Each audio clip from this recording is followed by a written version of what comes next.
दोस्तों, आर्थिक संकट से जूझ रहे पाकिस्तान में पेट्रोल लगभग 300 रुपये प्रति लीटर पहुंच गया है। आज भारत का 1 रुपया पाकिस्तान के 3 रुपये से भी ज़्यादा मूल्य का है, तो बांग्लादेश का 1 टका भी पाकिस्तान के 2.5 रुपये से ज़्यादा है।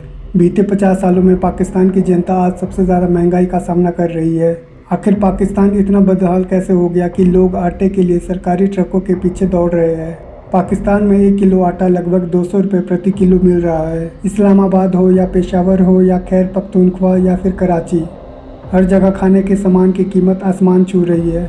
जबकि 2021 में गेहूं की रिकॉर्ड फसल हुई थी। 28.75 मिलियन टन गेहूं पैदा करने के बावजूद आज पाकिस्तान आटे के लिए तरस रहा है, तो इसके पीछे पाकिस्तान के नेताओं का विजन जिम्मेदार है। चावल की कीमत 270 रुपये प्रति किलो पहुंच गई है और प्याज की कीमत लगभग 300 रुपये प्रति किलो हो गई है। भारी कर्ज, घटता मुद्रा भंडार, वैश्विक महंगाई, महंगा ईंधन, राजनीतिक अस्थिरता ने पाकिस्तान को कंगाली के मुहाने पर पहुंचा दिया है। इस बर्बादी की नींव 1970 में पड़ गई थी, जब पाकिस्तान के 7वें प्रधानमंत्री जुल्फिकार भुट्टो ने परमाणु बम के एवज में पाकिस्तान घास तक खाएगा का बयान दिया था। भुट्टो ने कहा था, पाकिस्तानी घास खाएंगे, भूखे रहेंगे, लेकिन परमाणु बम जरूर हासिल करके रहेंगे। आज भुट्टो की बात सच साबित होती नजर आने लगी है। देश के पास परमाणु हथियार है, लेकिन रोटी के लिए एक दूसरे का खून कर रहे हैं। धार्मिक कट्टरता को बनाए राष्ट्रनीति। आज़ादी के बाद से ही भारत में चाहे किसी भी पार्टी की सरकार रही हो, मूल मंत्र हमेशा आम जनता का उत्थान ही रहा है। लेकिन मजहब की बुनियाद पर बना पाकिस्तान हमेशा से सिर्फ धार्मिक कट्टरता में ही फंसा रहा। वैसे तो पाकिस्तान बनने के बाद से ही मुल्ला मौलवी बिरादरी पाकिस्तान को अपने कब्जे में लेना चाहती थी, लेकिन 80 के दशक में ये उन्माद जनरल जिया उल हक के वजह से और बढ़ना शुरू हुआ। जिया ने पाकिस्तान की हर व्यवस्था, चाहे वो पुलिस हो या शिक्षा, विदेश नीति हो या अर्थनीति, सबको इस्लामिक रंग देना शुरू किया। अदालतें शरिया कानून से चलने लगी। जिया के समय में सामान्य स्कूली शिक्षा से ज़्यादा ज़रूरी मदरसा और दीन तालीम हो गई, जिसका परिणाम आज पाकिस्तान के सामने है। 2 दिन पहले एक सभा में बोलते हुए पाकिस्तान के पूर्व सांसद मुस्तफ़ा नवाज खोखर ने कहा है कि हम राजनीतिक और नैतिक रूप से दिवालिया हो गए हैं। आज भी लोगों को बहुत सच नहीं बताया जा रहा है जिसकी देश को जरूरत है। खोखर इसी सच की ओर इशारा कर रहे थे जो वर्तमान में पाकिस्तान की नसों में समा चुका है। जिया उल हक ने पाकिस्तान में मजहबी कट्टरता की ऐसी आग लगाई कि इस्लाम में भी कई फाड़ कर दिए। सबसे पहले उसने अहमदिया को गैर मुस्लिम घोषित किया और उसके दौर में ही शिया समुदाय को वाजिब उल कत्ल ठहरा दिया गया। आज अहमदिया समुदाय के पाकिस्तान में क्या हाल है किसी से नहीं छुपा। जिया के कारण आज पाकिस्तान में सुन्नी और शिया मुसलमान एक दूसरे के खिलाफ बंदूकें उठाए खड़े हैं। आतंकवाद।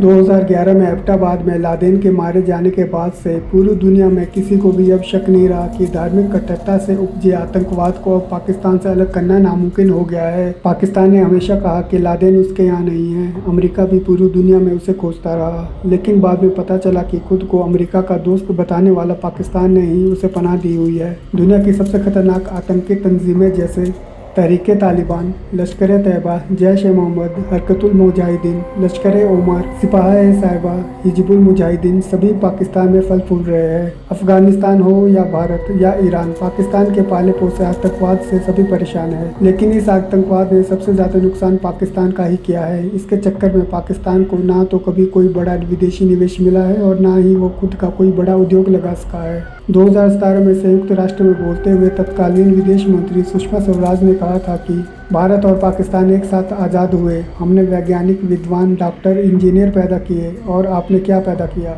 आपने आतंकवादियों को पैदा किया, आतंकी शिविर बनाए। आपने लश्कर तैयबा, जैश ए मोहम्मद, हिजबुल मुजाहिदीन और हक्कानी नेटवर्क पैदा किए। संसाधनों का गलत बंटवारा। कराची में बाढ़ को रोकने में मदद करने के लिए विश्व बैंक के 100 मिलियन अमेरिकी डॉलर के धन का केवल 3% शहर को वाटरप्रूफ करने के लिए इस्तेमाल किया गया था। यह हाल तब है जब कराची लाहौर के बाद सबसे शक्तिशाली महानगर है। दरअसल आज़ादी के बाद से ही पाकिस्तान में पंजाबियत हावी रही है। सेना में भी ज़्यादातर हिस्सेदारी पंजाबियों की ही है। पाकिस्तान से टूटकर बांग्लादेश बना ही इसलिए था क्योंकि कमाता पूर्वी पाकिस्तान था, लेकिन उस कमाई का बड़ा हिस्सा पश्चिमी पाकिस्तान अपने जेब में रखता था। पश्चिमी पाकिस्तान की कट्टरता और असमानता के कारण पूर्वी पाकिस्तान में असंतोष इतना बढ़ गया कि पूरा राज्य टूटकर आज बांग्लादेश बन गया और उसके हालात पाकिस्तान से आज बहुत बेहतर है। लेकिन ऐसा भी नहीं था कि बांग्लादेश के कमाए पैसे पूरे पश्चिमी पाकिस्तान में लग रहे थे, बल्कि ये सिर्फ पंजाब और कराची में ही खप जाते थे।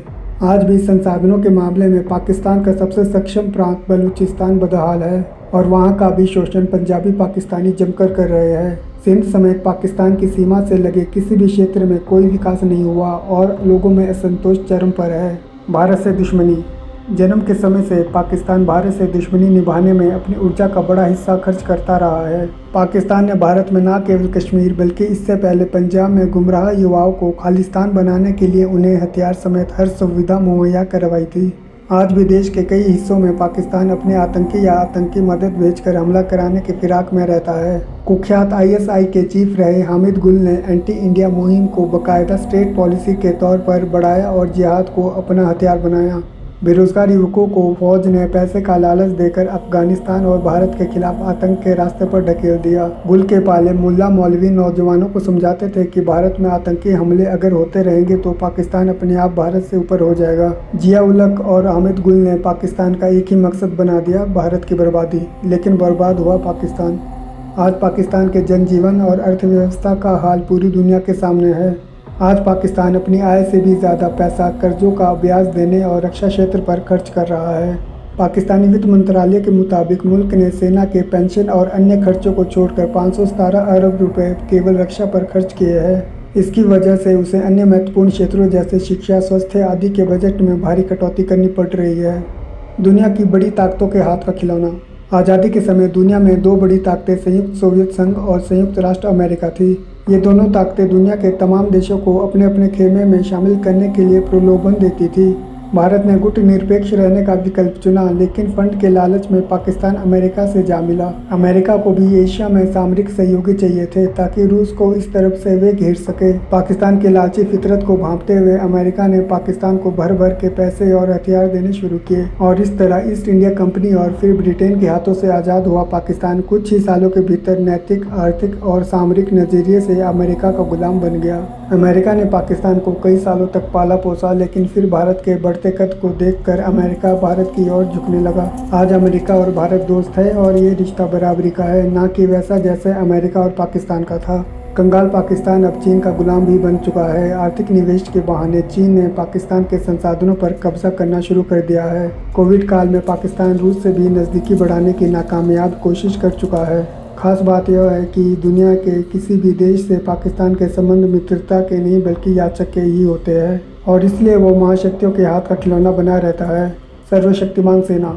अमेरिका जब पाकिस्तान को पैसे दे रहा था तो दरअसल वो आम जनता के विकास के लिए नहीं थे। अमेरिका पाकिस्तान की फौज को अपने कब्जे में करना चाह रहा था और इसलिए उसने रक्षा के क्षेत्र में ही सबसे ज़्यादा खैरात बांटी। कुछ पैसे नेताओं और नौकरशाहों के रिश्वत के लिए भी थे ताकि वो अमेरिका की राह में रोड़े ना खड़ा करे। अमेरिका से मिली खैरात के चलते पाकिस्तान आर्मी फलने फूलने लगी और सारी संस्थाओं में उनकी अहमियत सबसे ज़्यादा बन गई। अमेरिका भी यही चाहता था कि वो जिन्हें पैसे खिला रहे हैं वही लोग सत्ता में रहे। इस तरीके से पाकिस्तान में सेना सरकार के ऊपर हो गई और जब भी कोई नेता बड़ा बनने की कोशिश करता उसे सत्ता और मुल्क से बेदखल कर दिया जाता था। सत्ता में सेना आ तो गई लेकिन उसे देश चलाने का तरीका नहीं आता था, इसलिए ना तो कोई मजबूत आर्थिक नीति बन पाई और ना ही देश अपने पैरों पर किसी क्षेत्र में खड़ा हो पाया। सेना ने अपने व्यापार शुरू कर दिए और देश की सारी ताकत सिमट गई। अक्टूबर 2011 में पाकिस्तान गई अमेरिका की तत्कालीन विदेश मंत्री हिलेरी क्लिंटन ने कहा था कि अगर आप अपने घर में सांप पालोगे तो आप उनसे सिर्फ पड़ोसी को काटने की उम्मीद नहीं कर सकते, उन्हें पालने वालों को भी वो काट लेता है। लेकिन इतिहास गवाह है कि पाकिस्तान को अच्छी बातें कभी समझ में नहीं आती। तो दोस्तों ये थे कुछ मुख्य बातें जिसके कारण पाकिस्तान कंगाल और बदहाल हो चुका है। अगर आपको ये मेरा वीडियो पसंद आया हो तो लाइक, कमेंट, शेयर ज़रूर करें और हमारे चैनल को सब्सक्राइब करना ना भूलिए। धन्यवाद।